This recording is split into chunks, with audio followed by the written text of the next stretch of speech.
I think it's spot on to what we're trying to accomplish, which is to become more aware of how I can be more present in the people's lives that I care about.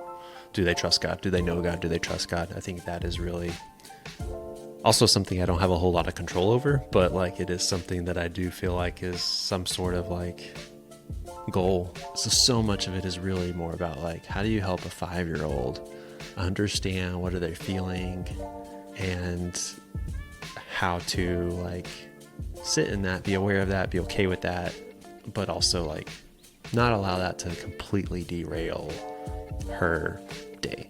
This is the heart of education. It's not about the curriculum. It's about how do we connect? How do we learn? How do we deal with setbacks? All right. Welcome, Jesus and nobody else. We don't have a name for this podcast, but we're starting one. Living Two room. dads and 2 mics. Yeah, 2 dads and 2 mics. Getting into world peace and changing the world. One kid at a time. Or really, we're changing ourselves probably, but... Yeah, I had a mentor tell me that once, that kids were there to change their parents, than parents to change kids. And I still wrestle with that. Really? I think it's true, but I don't think it's just a one-way street. It is true. But I guess one of the things I was talking about with my friend about education was how it's so easy to be like, gosh, our kids, they don't want to learn. They're like doing their iPads. All Emmy wants to do is just watch shows. I'm like, at least play a game so that you're actively participating in something. And then I have to eat my words later as I'm trying to find the bottom of the algorithm. And I'm realizing it's not even just that. It's like the beers that I drink at night or food sometimes. I'm just trying to avoid really looking at what's speaking to me. Like what Emmy needs and how to address it, and what Izzy needs and how to address it. And so it's like a lot of me, it's like escapism at its finest. And if I can't, I feel like that's kind of a pessimistic way of looking at it, but I have noticed that I've actively tried to pause and not get on my phone, and situations are like appearing to me of how I can. It's just like, even with Jen, like she just like, we had a really nice session last Friday where she was telling me she heard this song, this Korean artist, Rose, she's in like with the Bruno Mars. They had a recent viral hit, and it was this song about like, I forget the name of the title, but essentially it was a very vulnerable song of like, I want you to love me like this, and I don't know why I'm so like whatever, but she was like crying, and I wasn't going to be there. I knew I was going to miss that. Okay, looking back, I knew I would have missed the moment if I was doing what I normally do, which is like an audiobook or like watching a YouTube video and stuff like that. But that was just one example where she just got a like unadulterated 30 minutes. Like, we watched the videos together, we cried together, and just from a little bit of leaving the space, for me to be receptive to needs that are out there. I think it's spot on to what we're trying to accomplish, which is to become more aware of how I can be more present in the people's lives that I care about.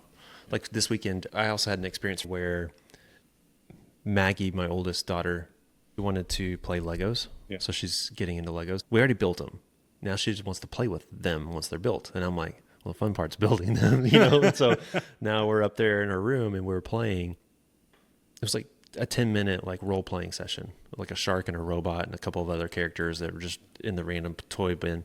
And then later she's like, hey, Dad, let's go finish our game. And I'm like, what game are you talking about? Like, she's like, with Legos in my room. And I'm like, oh, okay. And so like we went back and we played a little bit more. But like, she asked me to play Legos with her probably 20 times over the whole weekend in the same game.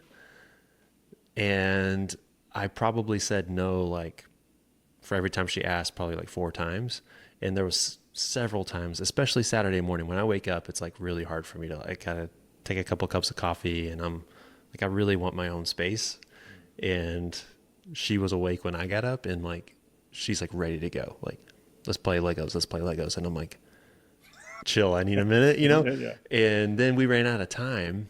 And so I was carrying around this guilt all weekend of like, kind of guilt. I'm wrestling with this, like that tension, because it was like, I couldn't say yes every time she wanted to go play this Lego game in her room.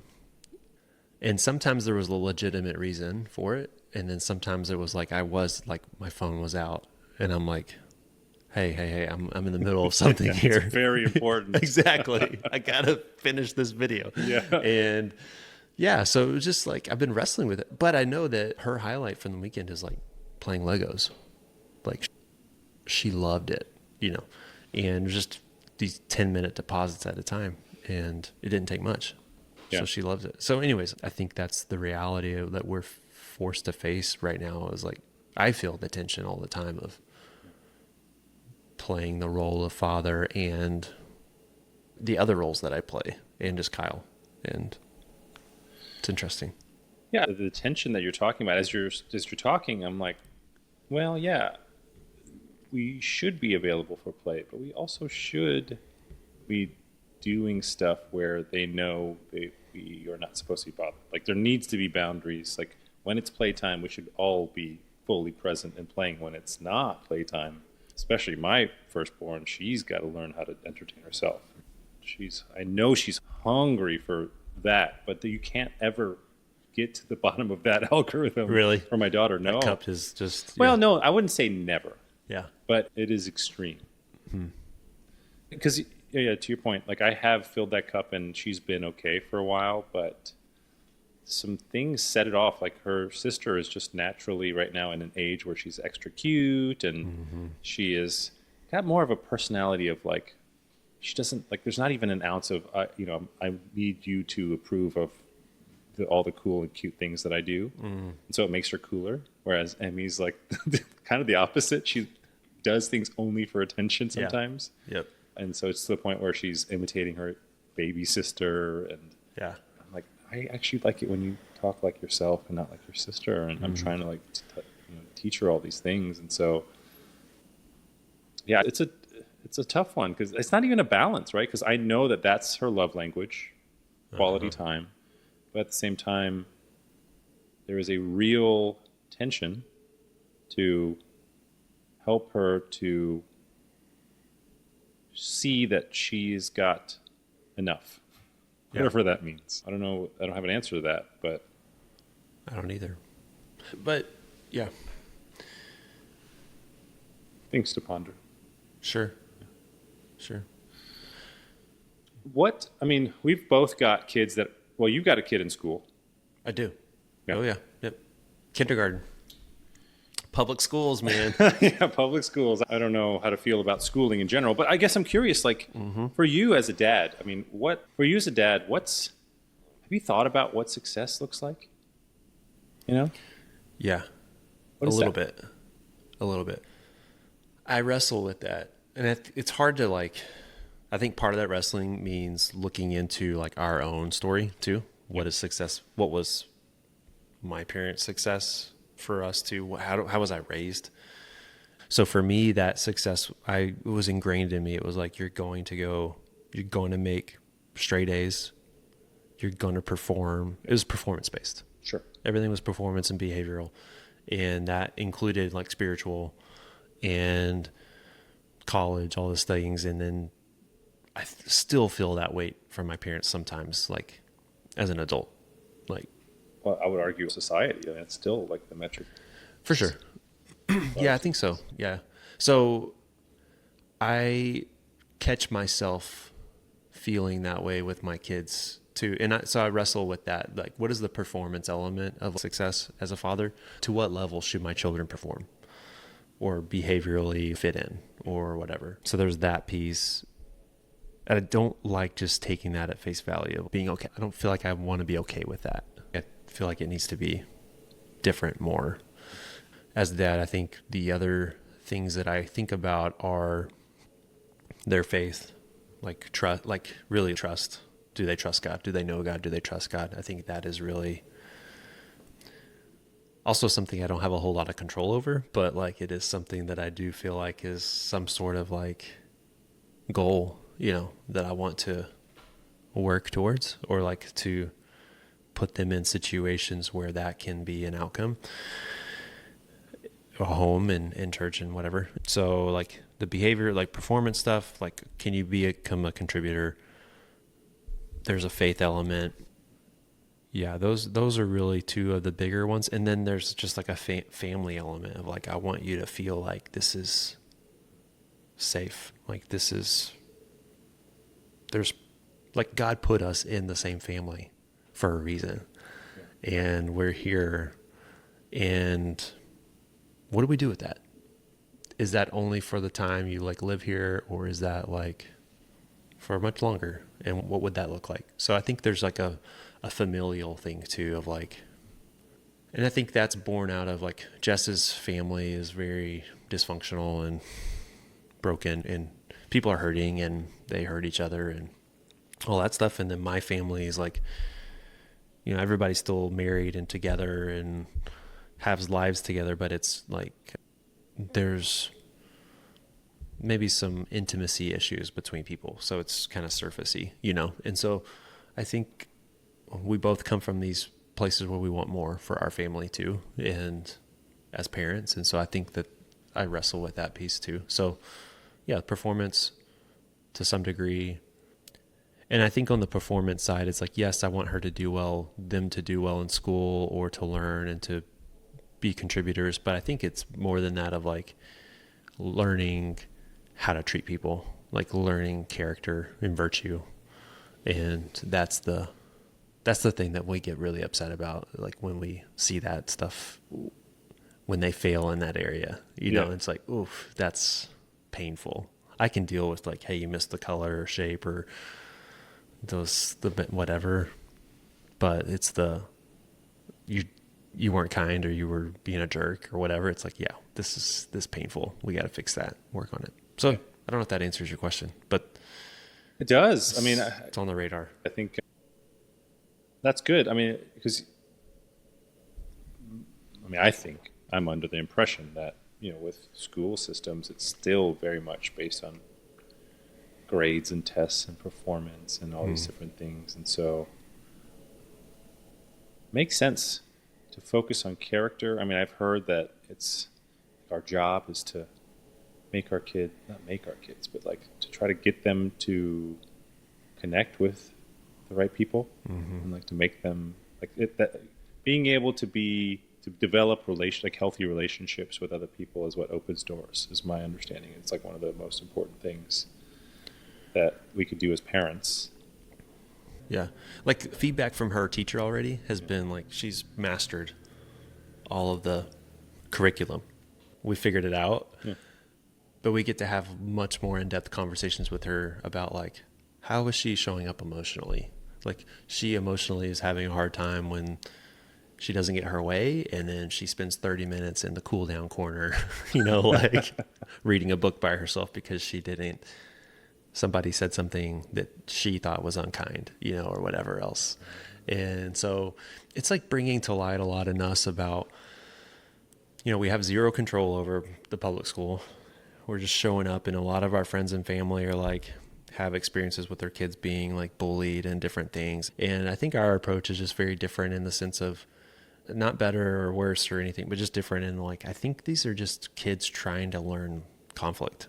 Like they're just learning how to like still be in a relationship when he didn't punch you, but like he turned and his giant backpack hit you in the face, you know, and it's like, it wasn't intentional or malicious or whatever, you know, so we're learning like, but that ruins her day. And she feels like, you know, some kid was picking on her or whatever, and she can't recover from that, you know, and it's like, okay, that is, if we had been there, we would have seen it and whatever else. But like learning now, she comes home from school and she's telling us these stories, and it's like, I don't know what's true or not true, the fullness of that. And like, so much of it is really more about like, how do you help a 5-year-old understand what are they feeling and how to like sit in that, be aware of that, be okay with that, but also like not allow that to completely derail her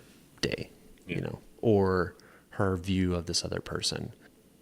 Yeah, it's just, those are the things that we're working on with her, that, and even trying to partner with the teacher on. It's challenging. It's tricky for sure. But Yeah, I mean, the teacher's got probably a handful plus kids to try to do that with, right? Yeah, 20 of them, Okay. 16 to 20, somewhere in that ballpark. I think what you're saying is that this is really education. Mm-hmm.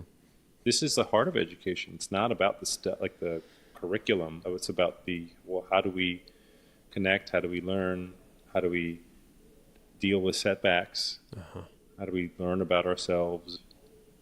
Yeah, I think education, what I've learned about it from in my own story through like higher ed, grad school, post grad, is like really like just learning how to learn.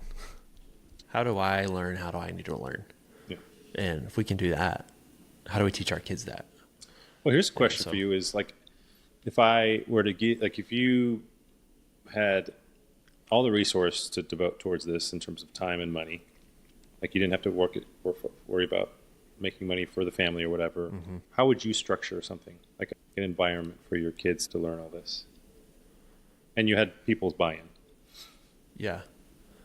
Oh, I know a better, I feel like I know a better picture when they're older. Oh yeah. Like younger children is more challenging for me. And just like, we've never really dreamed of like the homeschool, like Yeah. we live in it, be in it all day, every day. That's not our thing. I think my kids require more children than just our own. For sure. We see that, we recognize that. And then outside of that, I think it, like if it in like completely idealistic, then I think it looks like just more experiential stuff. If no money was tied to it, no standards by the state, no time boundaries from me or her too, I think it would be completely experiential. Like what does it look like to take our family on a trip and then to like invite one of them to plan out a full day for the family, to like be the leader that day. Like, okay, you're in charge this day for our family. What are we going to go do? Go do the research on where we're at, what we could experience, what we could learn, who we could talk to. Like, I think those, like the experiential heavy kind of learning would be like amazing. Like that's kind of like really exciting, kind of cool stuff that you participate in together as a family. That would be ideal. I don't know how you do that with more kids. Maybe you do that with other families or things too, but I think that would be pretty cool. That would be pretty cool. There's like this idea where it almost feels like we need to be a part of everything, Mm-hmm. but it's also better for not sometimes. Like, where do you think the balance is there? The older generation now complain, it's like, The helicopter parent. like we just sent them out and told them to come home when it's dark, like Yeah. that whole thing versus where now we're trying to be involved in everything. And I guess the temptation is to be like, okay, well, because maybe the systems aren't going to address all the very personal and unique needs of our kids, like we do need to be involved. But at the same time, like we were saying with earlier, like at what level do you say yes to Legos and Right. What's the ratio there? Yeah. Well, That's why when I caveated that with like when they're older, I think it gets easier. oh yeah. Like in my mind. But like I look forward to the day where like they can come to work with me. Yes, I agree. And so it's much like, easier, and not just from like a childcare perspective, but in a like, hey, sit at the table. We're having a client meeting. Sit at the table. Watch how we handle this. Learn. Ask a question. Like I will. Like I would love the day where I have to tell a client, hey, my daughter is going to be at the table with us today. She's learning the business, or she's going to be participating as well. So like we're going to handle the business or whatever, but we're going to create space for that because that'd be okay. Yeah. There's going to have to be boundaries in what's appropriate or not appropriate for sure. But like, I never got to do that, and I think that would just be really interesting. Yeah. To model and to participate in together and go take a project, go make the video, go work on something marketing wise or creative or whatever. So that's why I think when they get older, those worlds can overlap a little bit better. Right now, it's really challenging because it's just an attention game. It feels like with the kiddos, So I had to take Lucy to a client meeting today, actually, because she's got a little bit of an ear infection or something, I think, coming on. So she didn't go to school. And she was like, just had her tablet where it's Starbucks. And like, she doesn't want to eat. She's like barely sucking on like a little blow pop, like purple lips. And she's like watching, Despicable Me or something on her tablet while we're trying to talk. And it was fine. It was great, like, because she had a screen in front of her. But otherwise, it would have been like, I got to reschedule this thing. You know? So, Oh, that's such a good point. Up to third grade or so, it's probably not that big of a deal. But then after that age, they start to really develop their own way of doing things and what they like and don't like and stuff that is much more apparent, I guess.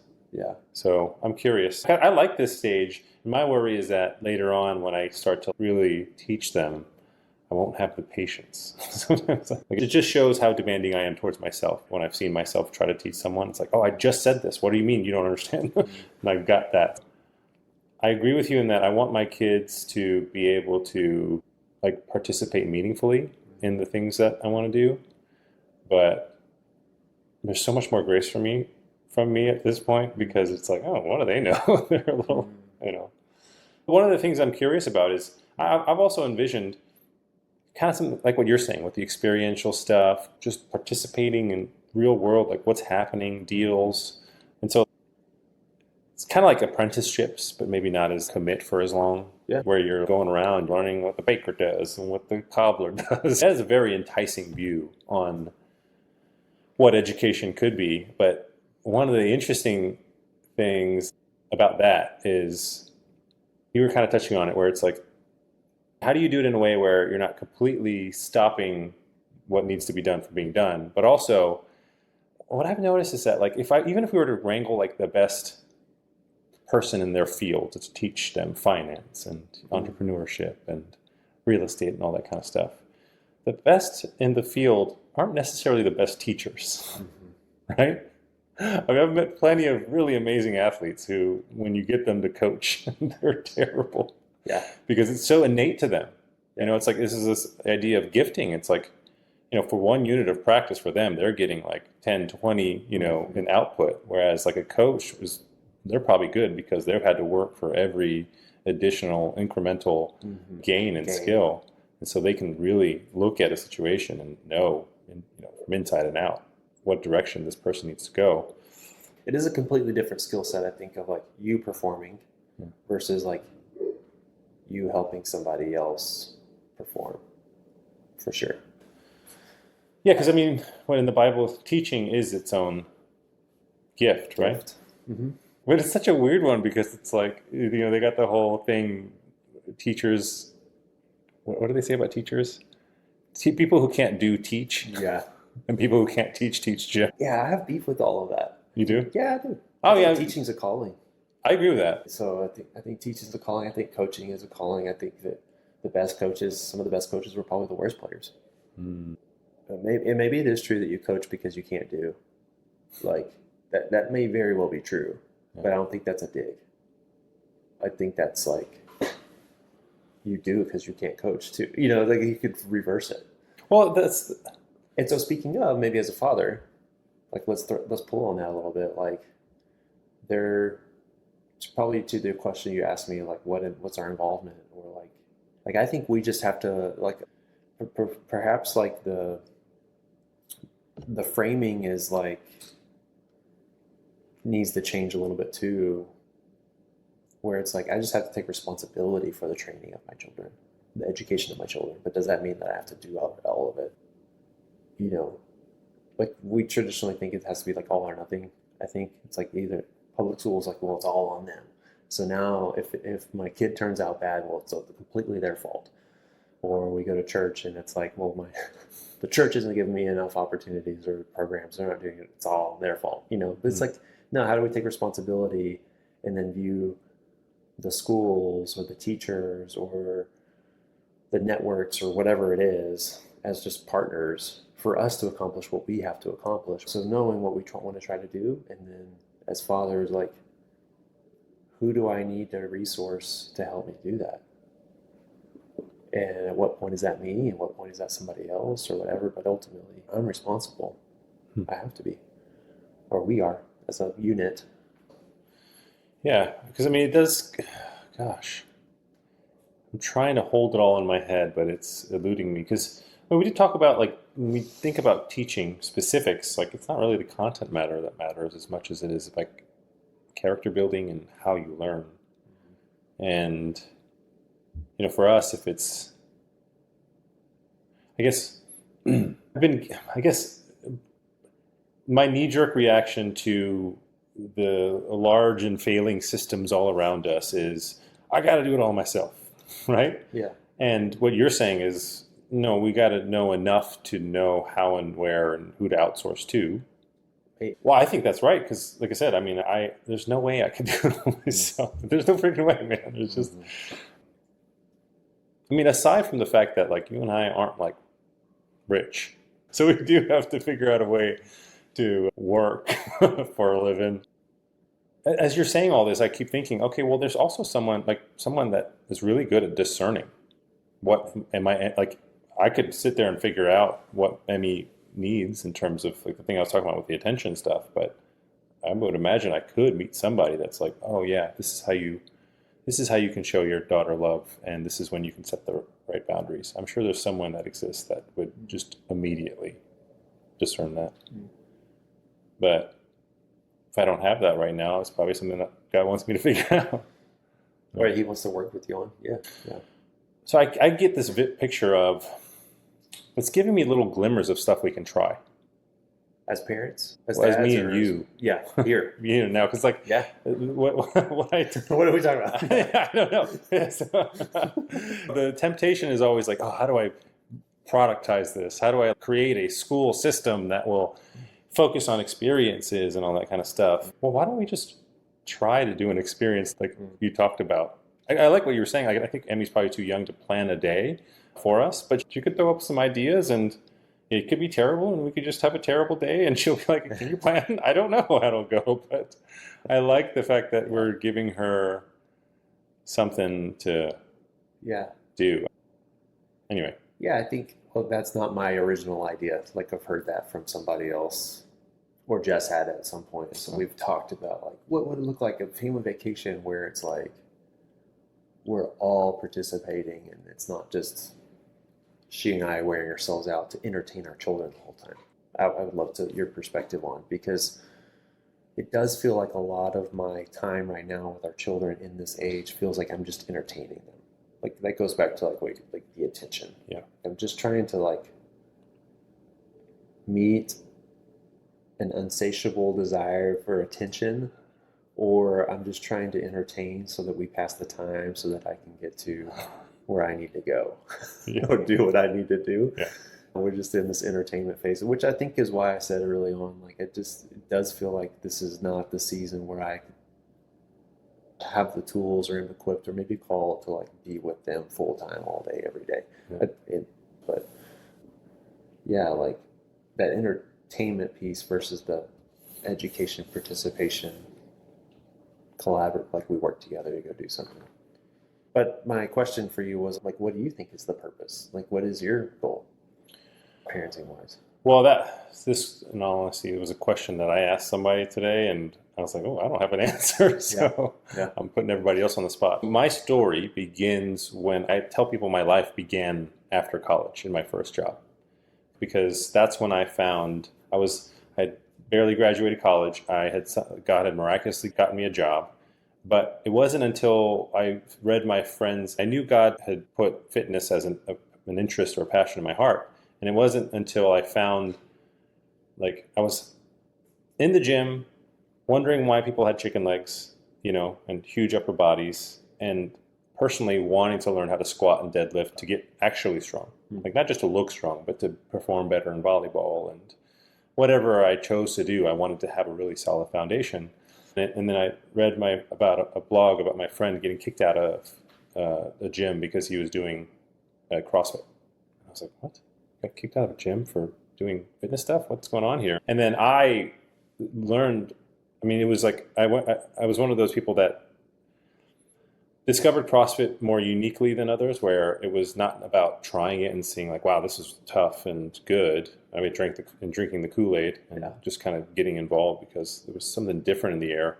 What had been the scratch that had been itched was this idea that fitness up until that point for decades, the idea of fitness was more, how do I do exercises to look a certain way versus doing exercises to perform a certain way. And Glassman, the founder of CrossFit, created a methodology that drew from physics, drew from the different domains of fitness that was created by like the Dynamax medicine ball people. And he just kind of weaved together all these different ideas and concepts in a way that was really beautiful. Like that just really addressed fitness in a way that had never been done before. And this was me just going down on that journey because I was like, oh, I like fitness and I see this weirdness about it that doesn't seem authentic to me. I went down, and that's kind of what I was finding myself studying, watching videos, flying to Japan to get my level 1 certification. Eventually that led me to work at Reebok, just out of nowhere, totally shift. And at Reebok, it was this 1 year I read like 50 books. And so I know that learning happens when you're really keyed in on something.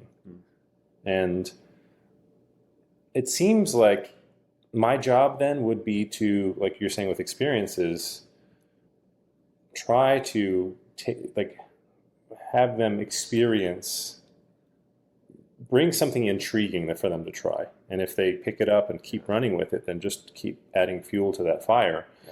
And my hope is that I find that earlier than later, and they just keep going. Because I think even if it was, I mean, like freaking Marie Kondo is an example. Right? She's a household name, and she declutters and organizes and cleans the home. Like we live in that world where like anything you take an interest in and you see and you get to the edge of our knowledge on something, and there's just like, you don't have to worry about money or anything like that. It's you just keep doing what you love doing. Right? And so I'm hoping that I can somehow, well, in my head, I knew that I wanted my kids to find that earlier than I did. Yeah. But this conversation is helping me to see that my job, partially, is to create that environment as much as possible.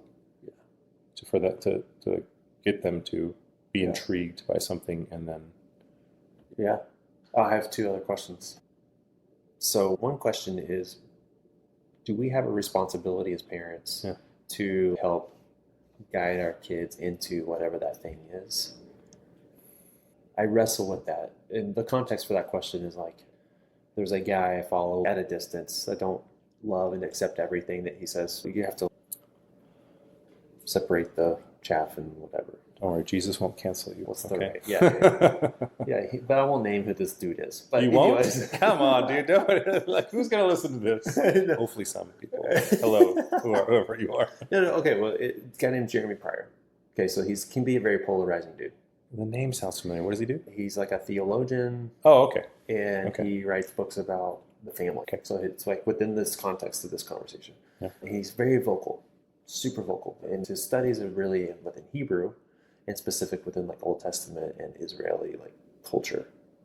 And so anyways, he would hypothesize that the classical family model would have a family unit participate in something together, and then the children would be folded into that, or they would build an ancillary trade on, bolt on, but it wouldn't just be contrasted with the modern family, which is what we see today in our Western culture. We all grow up, go to college, and our lives start when we figure out on our own whatever is next. And maybe our parents helped us because they helped pay for it, or they've guided us, but essentially we're moving out, moving on, and every generation restarts. And so he just contrasts that with like scripture and verses, and really like even within the last maybe 100 years we've started deviating, but before that it was really like, if you were a farmer, then like your family farmed and family participated, they had roles to play, they worked together, and they just kept building. Or maybe it was business, then it was the trade or whatever. And so I wrestle with that today because it's like, what, and it's compounded by like just seeing the statistics around like young adults and mental health. Are we helping or hurting young people when we say like you can do and be anything or whoever you want to be or do, and then like send them out, figure it out, And so like I'm not, and I don't think it's one or the other. I think obviously most things it's probably somewhere in the middle. But I'm just wondering, like, have you thought about that? Like, what kind of responsibility do we have? And it sounds like you kind of alluded to it in your storytelling there, but like, what responsibility do we have in helping our children? I love this one because I always think of, for example, we don't have that as a culture anymore. And I do question it because, I mean, with AI and all the idea of autonomous robots and vehicles and stuff, and all the repetitive, crappy work that we were trained to do is just going away. Like, what is left there? And it has, for me, I think it's something to do with connection and creativity. I mean, those are just domains that AI cannot replace. The idea of kind of this apprenticeship, like you're growing into the family business model, like as a system, doesn't seem like it would hold. It just wouldn't last based on how fast things are changing. But that being said, I think there is a truth, like what you're saying is like, Steph Curry wasn't a great shooter, out of nowhere. His father was a very prominent shooter in the NBA before him. Who's the other one? Christian McCaffrey on the running back. Had a beast of a father. I mean, even like Trump, his family, right? Like his sons and stuff, like they were. Yeah. I think that's a good example. Yeah. Like we have these families who've created, dynasties. Yeah. Like I wanted to use Empire Dynasty It's within real. the American culture. It's like, what is that? But yeah. Like they've figured out how to impart these things to their children, and the children have gone out and made it better. Yeah. Or grown it. Yeah. And it goes to the first thing we talked about for me, where it's like, that means I gotta go. Yeah. That means I gotta figure. If I want my kid to have this live in this creator economy and stuff, that's why you and I both keep coming down to content, not just for business, but this, I think what we're trying to do right now is us modeling what we want our kids to not just do, but succeed in. Yeah. And I think for me, the answer is we're doing it. Yeah. Even if this podcast can be discouraging because it's not real, like maybe it's different now, but in general, it's not like the marketing medium, I think it's still SEO and things like that are good. Maybe now shorts, they have an opportunity to like get the word out. Yeah. Requires editing we don't have. Right. We probably need to be a little bit more sensational if we wanted to ride the algorithms and all that stuff. Right. But still, I think we're doing it. And I do agree with him in that I want my kids to see me model that and somehow get her exposed to an area where like the core of it might stay the same, the core DNA.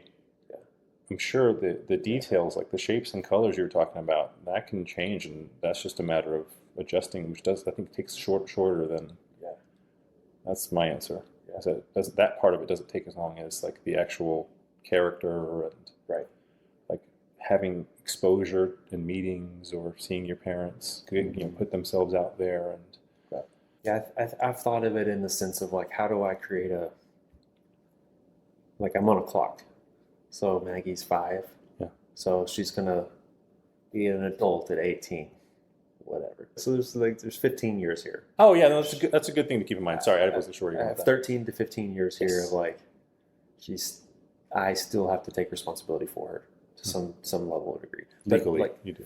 Yeah. So, but by the time she turns that age, and like she's getting into the age where she's thinking about what's next, what should I go do, or people are asking her, I want to be at a place. This goes back to your like the pressure's on today. Yeah. Like I feel the pressure today to build something, so that when she's that age, I can invite her into it. Like I so want to do that. Yes. If you want, not to tell her you have to, but if you want to join me, there's a spot for you. No, there's a spot for you here if you want it. Yeah. Because you can have it, like there would be no greater, I think, joy than her wanting to participate in the quote unquote family business, whether that's a content game or it is a physical brick and mortar small business that we've built or purchased, or an investing thing, whatever it is. I don't know if I'm at a place where I'm going to say like that's success or not. If she says yes or not, but I do carry that around as like, I'm hopeful. But having that option is such a victory, whether or not she takes it. Exactly. Yeah. And even and there may be just wrestling with season or expectations that like maybe she wants to go explore, little prodigal daughter-ish. Yeah. And then, hey, come, let's go. But yeah. So that Jeremy Pryor guy, he talks about it from the sense of like the family, both this mission, but like how do you make it easier for your kids to have children? Because he just believes in like generations and yeah. So if they can give that clarity to their kids earlier, then they can move on with their lives, move on with starting their families and whatever else, and it just snowballs.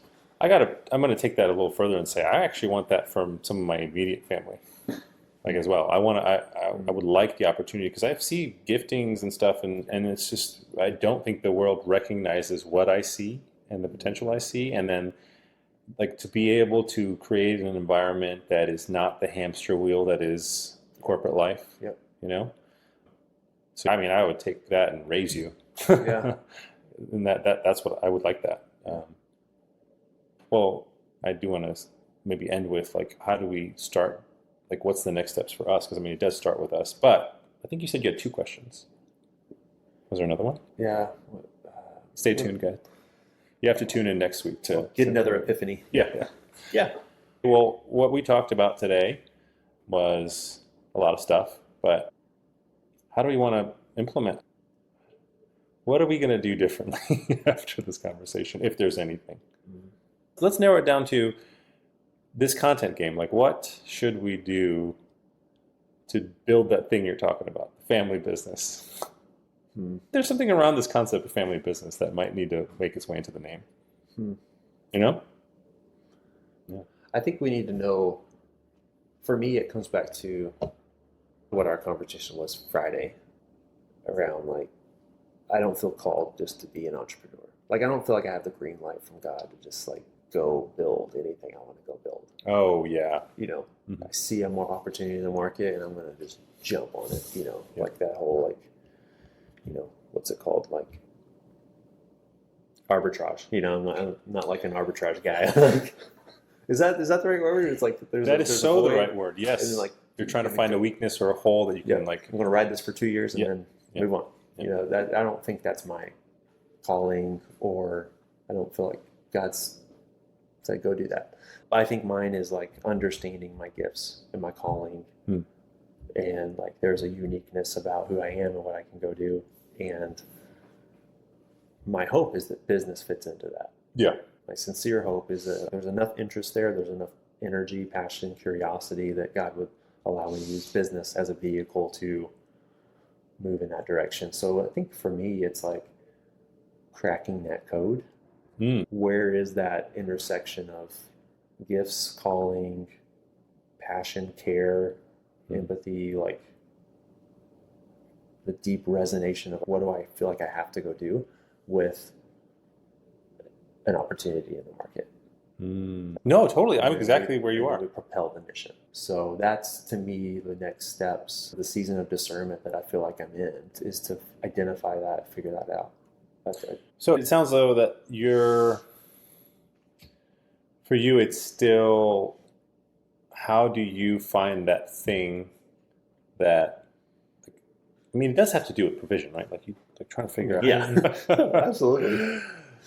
I guess, well, you're right. You and I both talked about how we're looking at like the scheming and the money making, thing as a separate thing than pursuing after the things that are meaningful and matter to us. And I think the tension, which I'm hoping doesn't have to be a tension, is, well, how do we make sure we're present and giving enough time to our seeking toddlers and young children and the baby on the way, by the way, both of us. Babies. Yes. Yep. Around on the same day. Possibly the exact same day. Yeah, which is crazy. And the fact that, frankly, this other thing feels like a different baby. Right? This entrepreneurship thing feels like a different baby. But does it have to be? I don't think so. You know? But to me, I mean, it sounds like you're still searching for that other thing, though. You know me. I was hoping that it was this. I mean, I know it sounds silly, but This is definitely worth the time and energy to like, I'm here, I'm going to dive in, let's go. You know, having content, you know, creating content specifically around men and fatherhood or business has been like something that's occupied enough energy in my mind, or enough thoughts and energy in the last 5 years. It feels like I can't not do it. I need to give it a proper go. Dabbled and tried things. It's like I gotta do it. Yeah. There are other Brandons and Kyles out there that I think are thinking the same things, wrestling with the same things, wondering, questions, have been there, step ahead, step behind. That it's like I just want to do that with them. That's what I want to do. Yeah, like I'm inspired to not arbitrage, but like you're saying, go out and find what's out there, because we're definitely not the only ones, like you're saying. And so maybe what I'd like to be prepared with next week is what are some interesting, whether it's stories or things people have tried or programs. So it's kind of like part market research, part sharing, you know, as we're going, building in public, right? Like maybe we're not building anything now, but like I think if I were to come and just be more acquainted with this, I think if I could categorize what we talked about, it's like, no, I wouldn't even categorize it. Like this idea of experiential learning. Yeah. I think that was one core of it. Okay. What else did we talk about in terms of categories, you think? We talked about the learning piece. I think we talked about that. What stemmed from that was like, what's the point? What are we trying to do? Yeah. So I think there's like a purpose bucket for men, fathers, people. That's true. There's a purpose deal. There's a learning thing as how that applies to our children. And then there is like just the tangible we're building. Building something for our families, and like where does that go? And I don't know. Yeah. What are the opportunities? Okay. I like it. Okay, so you're going to come back with... I want to come back with intriguing ideas to the podcast so that at least this is valuable in the idea sense. Okay. And then, to your point, I hopefully can report back with, oh, that was a cool idea. I actually want to try this idea. And then I do it, whether it's the trip planning or whatever else we find on the interweb. Hopefully that'll also layer in there. Cool. Okay. That one is a little scarier for me. Yeah. I'll think on that. Maybe some questions or an Okay. exercise or something that we can work on. Okay. I like it. Creative there. I like it, but my daughter's crying. You guys can't hear it. Guys, thank you for joining us. I know this has been exhilarating. Yeah. This is our binge bank. You ever hear that one on My First Million where the guys... If somebody goes down the rabbit trail... Yeah, and you find us, this. we've made it.